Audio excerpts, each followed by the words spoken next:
말씀을 함께 봉독을 했고요. 그리스도와의 연합이라고 하는 제목으로 우리 하나님 말씀 증거하겠습니다. 로마서는 굉장히 중요한 복음서죠. 그래서 우리가 로마서를 볼 때 되면은 아주 기독교의 어떤 정수를 볼 수 있는 아주 핵심과도 같은 그런 말씀입니다. 그 가운데서도 이제 오늘 말씀 그리스도의 연합, 그것이 어떻게 중요한 것인가를 우리가 한번 살펴보게 될 것인데, 오늘 말씀 이전에 로마서 5장 20절에 보면 이런 말씀이 있어요. 죄가 더한 곳에 은혜가 더욱 넘쳤다, 그런 말씀이 있어요. 죄가 더한 곳에 은혜가 더욱 넘쳤다. 그러니까 이 말씀을 가지고서 6절 말씀은 이제 이렇게 시작을 하는 거죠. 그런즉 우리가 무슨 말을 하리요? 은혜를 더하게 하려고 죄에 거하겠느냐. 이게 무슨 말씀이냐면, 은혜 받으려고 그러면 죄를 더 지을 것이냐, 그런 말이에요. 죄가 많은 곳에 하나님의 은혜가 그 죄보다 더 많다라고 지금 선언을 하고 있거든요. 그러다 보니까 어떤 사람들은 이렇게 얘기를 하는 거예요. 아, 그렇구나. 죄 짓는 곳에는 하나님의 은혜가 있어가지고 하나님이 그 죄를 가려주시고 용서하시고 구원해 주시니까 우리가 죄를 더 많이 지어야겠구나, 이런 초등학교 같은 생각을 하는 사람이 있다는 거예요. 그럴 수 없다는 것이죠. 여러분, 관심 받으려고 사고 치는 아이들이 있거든요. 그렇죠? 사고를 막 쳐요. 너 왜 사고를 치니? 그러면은 관심 받으려고. 근데 오늘 말씀처럼 똑같이 하나님의 은혜를 받으려고 죄를 더 많이 짓는 사람이 있다. 그런 것은 관심 받으려고 사고를 치는 어린아이와 같이 똑같은 겁니다. 사도 바울은 그것에 대해서 그럴 수 없다라고 얘기를 하죠. 그렇게 하면 안 된다는 거예요. 근데 왜 그렇게 하면 안 되느냐, 그리고 왜 무엇이 중요하느냐를 오늘 말씀 가운데 이야기를 하고 있는데, 오늘 말씀의 키워드는 두 가지죠. 그리스도의 죽으심과 그리스도의 부활입니다. 여러분, 이 그리스도의 죽으심과 그리스도의 부활하심은 우리 기독교의 아주 핵심적인 복음이에요. 아주 복음입니다, 이거는. 그러니까 지금 우리가 하도 성경을 그냥 보고 교회를 다닌 지 오래되고, 그리고 이제 기독교에 대해서 우리가 한국도 한 100년 넘게 이제 막 알게 되고, 그리고 또 이 기독교 국가라고 하면 할 수 있는 이 미국에 살다 보니까 이 말씀이 얼마나 새롭고 얼마나 은혜롭고, 또 이 말씀이 얼마나 이게 좀 이렇게 좀 서프라이즈한 것인지를 우리가 잘 마음속에 와닿지 못하거든요. 그런데 가만히 생각해 보십시오. 그리스도의 죽으심과 그리스도의 부활하심이 중요하다고 이야기를 하고 있어요.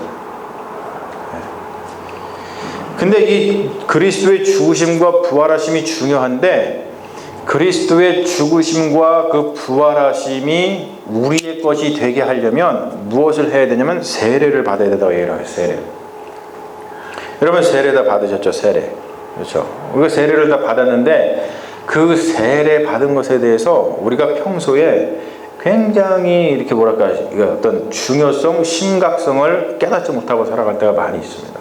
근데 오늘 말씀을 통해서 여러분, 우리가 세례 받은 것이 얼마나 하나님의 크신 은혜고 얼마나 중요한가를 다시 한번 깨닫는 시간 되시기를 주님의 이름으로 축원합니다. 세례라고 하는 것은 그리스도의 죽으심하고 그리스도의 부활하심에 연합하는 거고 참여하는 거예요. 근데 여러분, 요즘 같으면은 이렇게 질문을 하겠죠. 어떻게 그렇게 되냐는 거예요.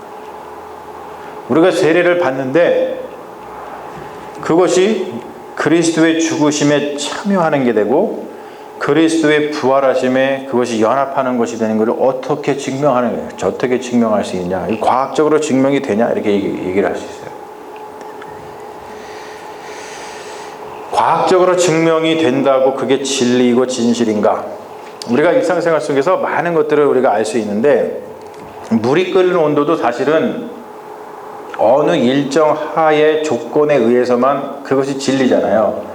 우리가 지금 여기 살고 있는 여기 지금 프리몬트 여기에서 물을 끓이면 물이 잘 끓을 거예요.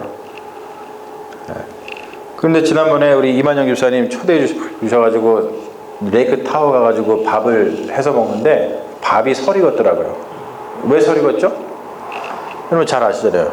높으니까, 지대가 높으니까 밥이 잘 되지가 않아요. 그런 걸 보더라도 우리가 진리라고 하는 것은 어떤 일정하게 뭐가 정해졌다기보다도 어떤 이 틀 안에서 그것이 증명이 가능한 거거든요. 제가 지난번에 선교지 가가지고 굉장히 코가 아팠어요. 코가. 여기서는 아무렇지도 않아요. 여기서는 아무렇지도 않아요. 코가 참 컨디션 좋고 이 바람도 잘 들어가고요. 그래서 참 좋습니다. 그런데 선교지 아리조나 거기 나바오 선교를 가니까 코가 너무 아픈 거예요. 근데 왜 아픈가 그때는 몰랐어요. 너무 아파가지고 이제 선교 끝나고 오면서 월그린에 들려가지고 알로에를 사가지고 이렇게 넣으려고 해가지고 거기를 이렇게 보니까 그 알로에 성분이 뭐냐면 코가 아플 때 넣는 건데 어느 때 코가 아프냐면 고도가 높은 곳에 있을 때 그리고 드라이 할 때 코가 아파요.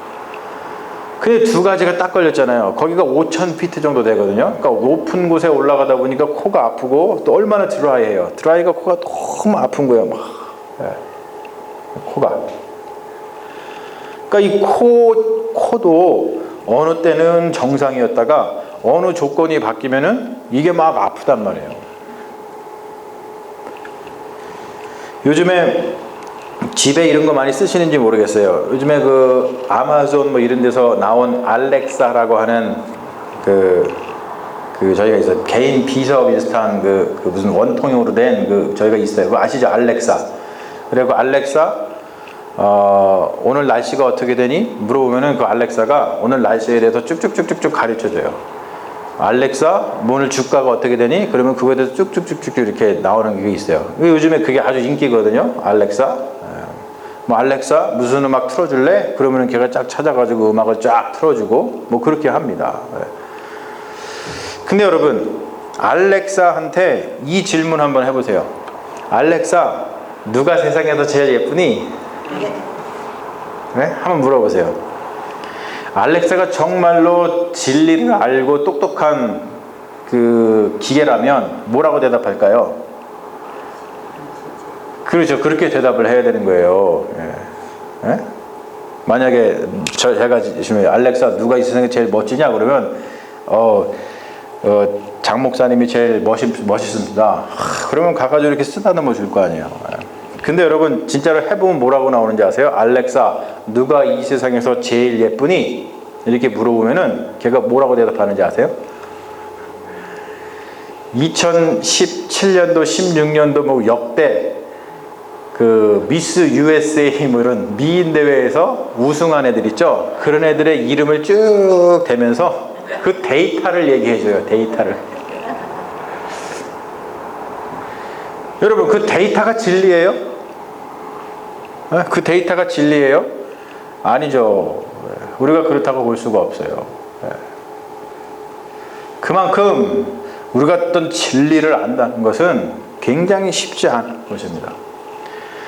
그러면서 요즘에는 이런 얘기를 많이 해요. 지금 이 신학에서 그리고 이제 우리 교회에서 가장 핫 이슈가 뭐냐면 이 종교하고 믿음하고 신앙하고 과학의 문제는 어떻게 되는 것인가, 그거가 굉장히 핫 이슈거든요.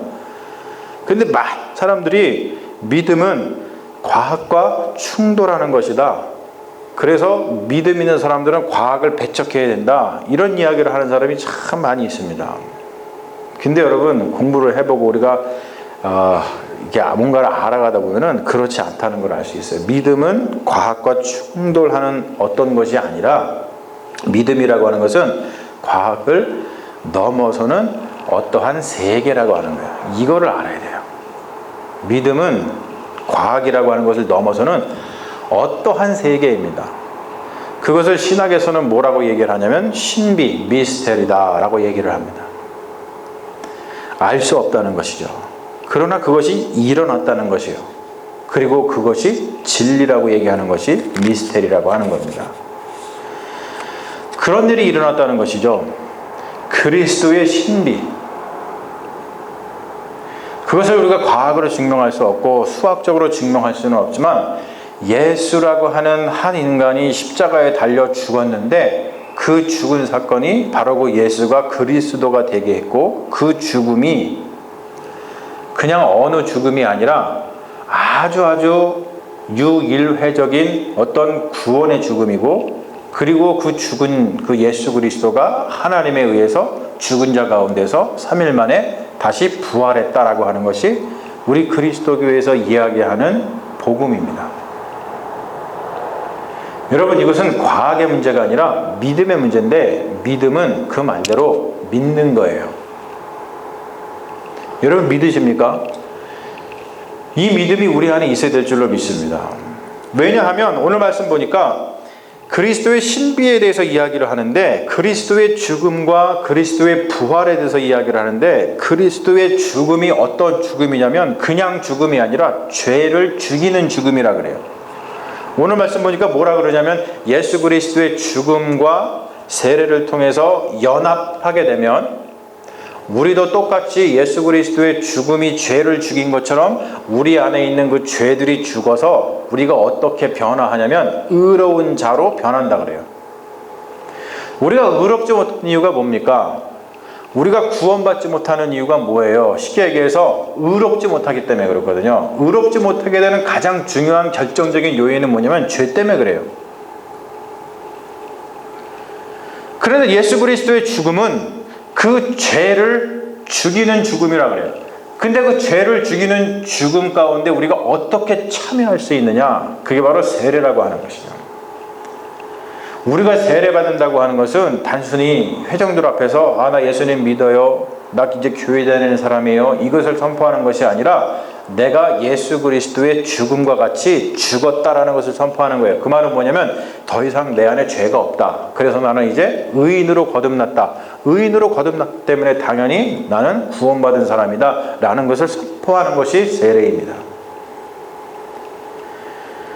그리고 또 한 가지의 신비가 뭐냐면 부활이라고 하는 것인데, 부활이 뭔가? 오늘 말씀 보니까 부활이라고 하는 것은 하나님께 대하여 산자가 되는 거예요.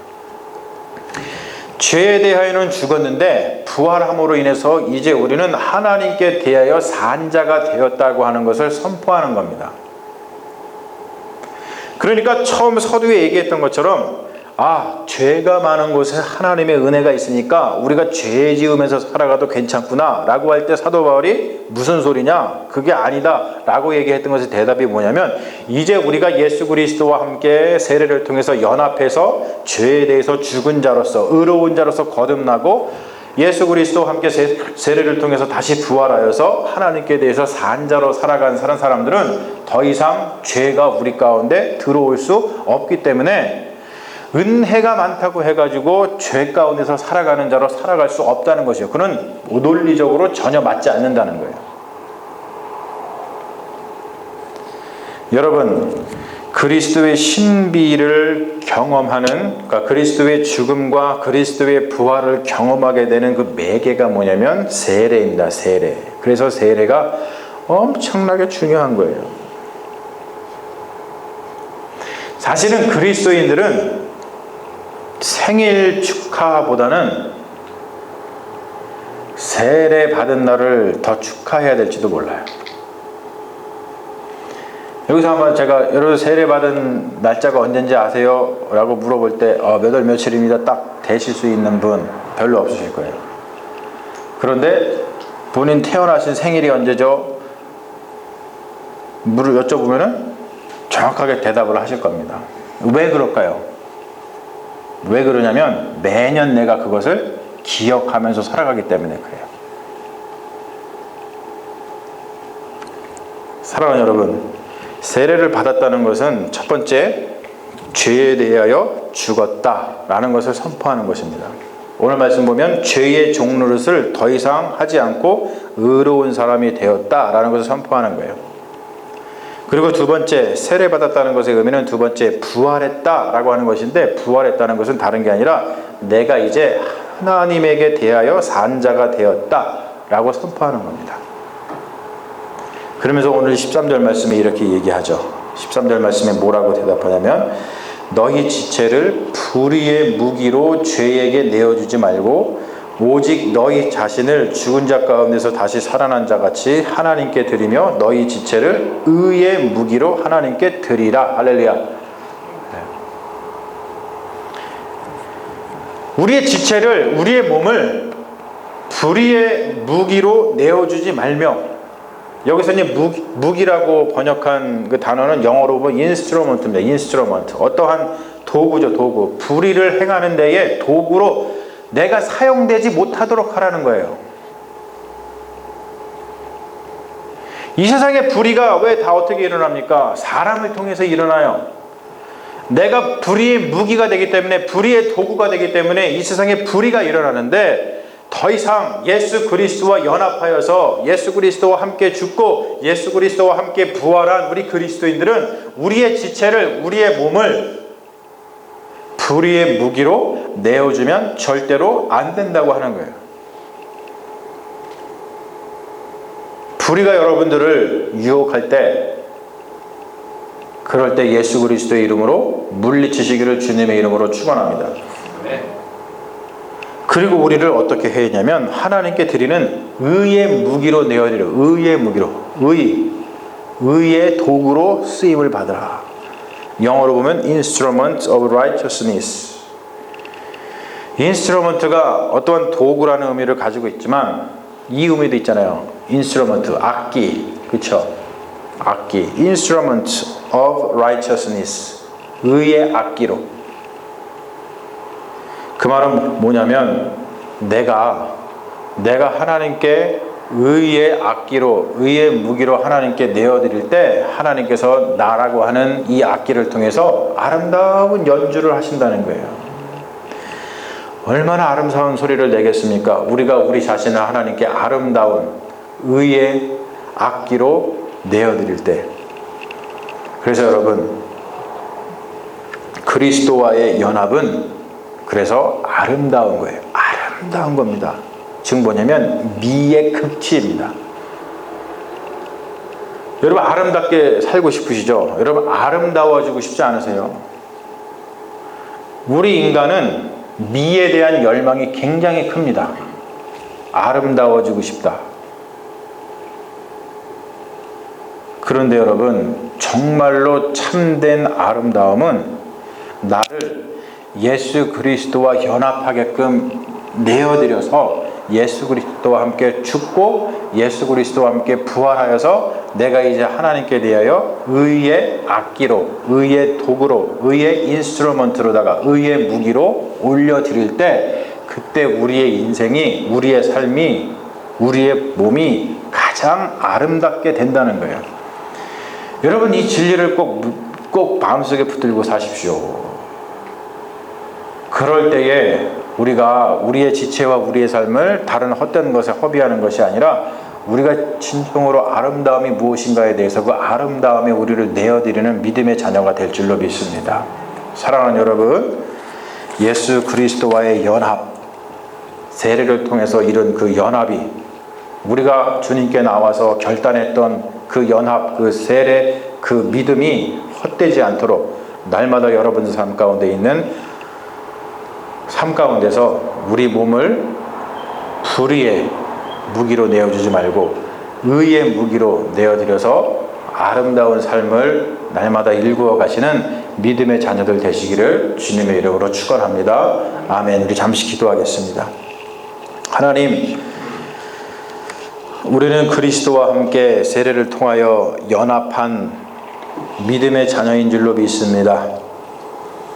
주님께서 우리를 그렇게 그리스도와 연합하게 해서 그리스도와 함께 죽고 그리스도와 함께 다시 부활하게 하신 것은 말할 수 없는 하나님의 은혜요 구원 사건입니다. 구원받은 자들로서 우리가 이제부터는 우리의 지체를 불의의 무기로 내어주는 것이 아니라 날마다 예수 그리스도와 연합한 자로서 의의 무기로 내어드려서 하나님이 아름다운 소리를 내실 수 있도록 우리의 삶이 아름답게 변해갈 수 있도록 우리 삶을 가꾸어가는 믿음의 자녀 되게 하여 주시옵소서. 이 복음 들고서 날마다 승리하게 하실 줄로 믿사하며 우리를 구원하신 예수님 이름 받들어 기도합니다. 아멘. 주여.